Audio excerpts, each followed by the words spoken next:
students. Our lesson for today is about cultural communities in the Philippines.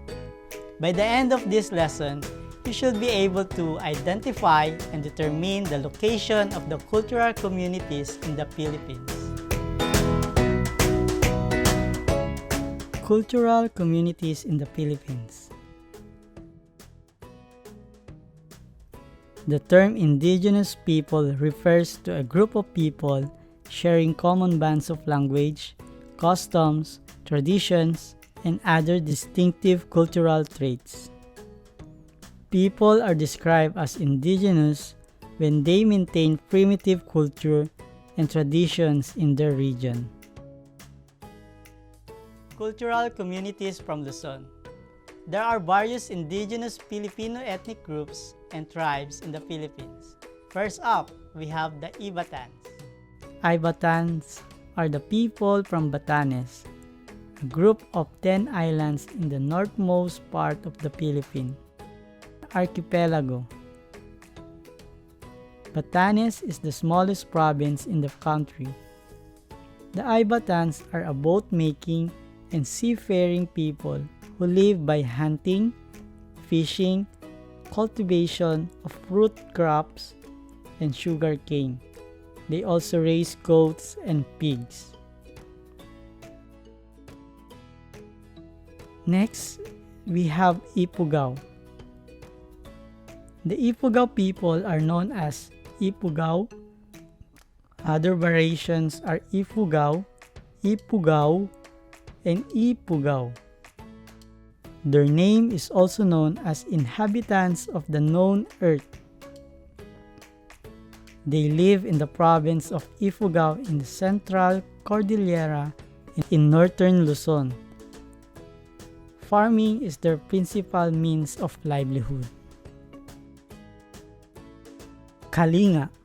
The Kalinga is one of the significant ethno-linguistic groups inhabiting northern Luzon. The territory of the Kalinga is the southern half of the province of Kalinga-Apayao. In the Cordillera Administrative Region, their primary source of livelihood is livestock, production, and agriculture. Bontoc. The Bontocs are a group of former headhunters from Benguet, Ifugao, Mountain Province, Kalinga, and Apayao in northern Luzon. They have distinctive body tattoos and formerly practiced head hunting. They traditionally live by hunting, farming, and fishing. Gadang. Gadang is known as Gadang or Gadang. Other variations of their name are Gadan, Gadanes, Iraya, and Iraya, which means upriver. The word Gadang derived from the term Ga, meaning heat, Dang, meaning burn, and it means burned by the heat. The name probably suggests the typical skin color of the Gadang people, which is darker than any of the native people of the mountain province.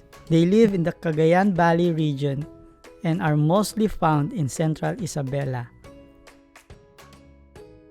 Agta. The Agta, Aita,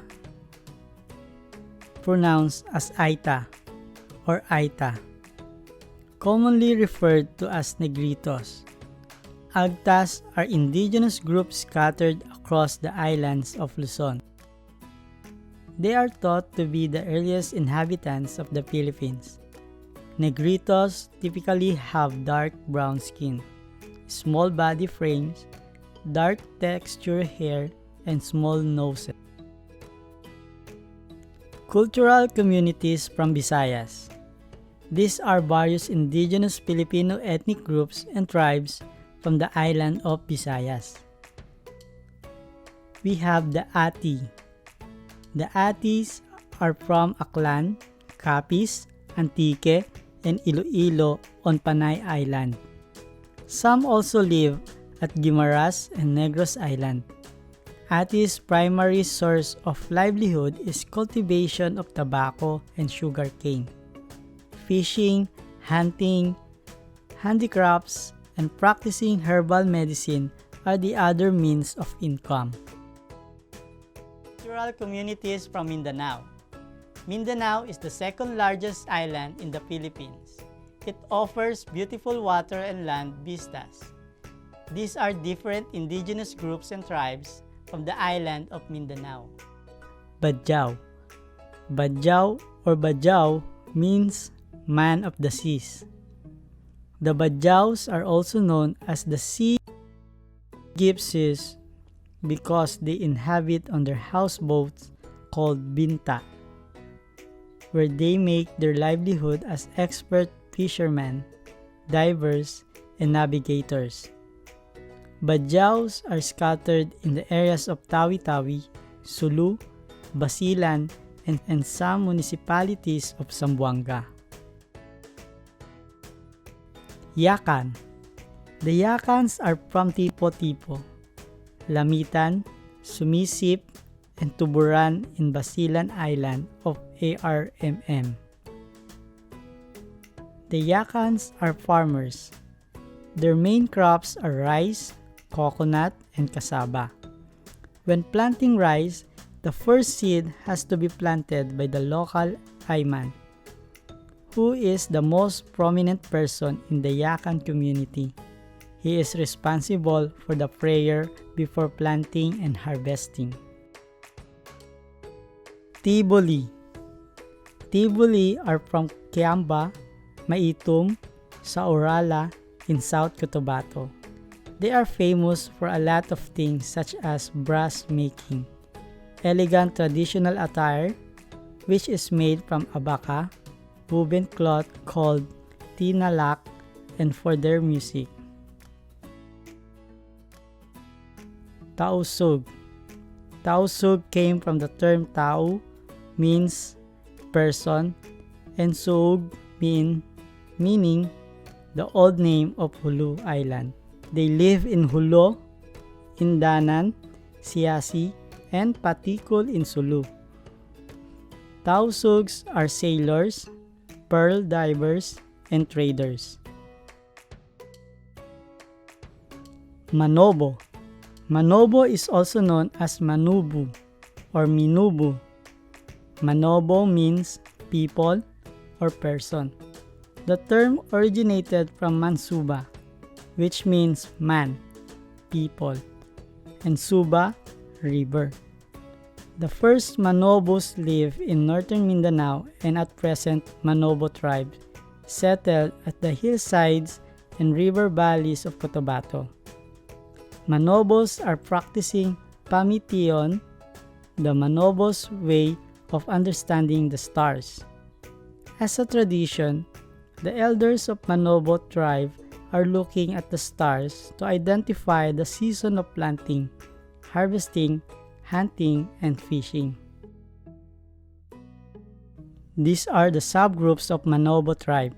Higaonon. The Higaonon is a subgroup of Manobo tribe. They are somewhat nomadic, which means they have no permanent home because they travel from one place to another. The term Higaonon means people of the wilderness. The second one is Matigsalug. The Matigsalug is a term which means people along the Salug River. They are the original inhabitants of the Salug River. The Salug River is now called the Davao River. They live in Bukidnon. The primary source of their livelihood is agriculture. Let's do a quick recap. For cultural communities from Luzon, we have Ibatan, Ifugao, Kalinga, Bontoc, Gadang, and Agta. From Visayas, we have Ati. And from Mindanao, we have Badjao, Yakan, Tiboli, Tausog, and Manobo. Higaonon and Matigsalog are the two subgroups of Manobo tribe. That's all for today's lesson. See you again next time. This has been Serges for ClickGen.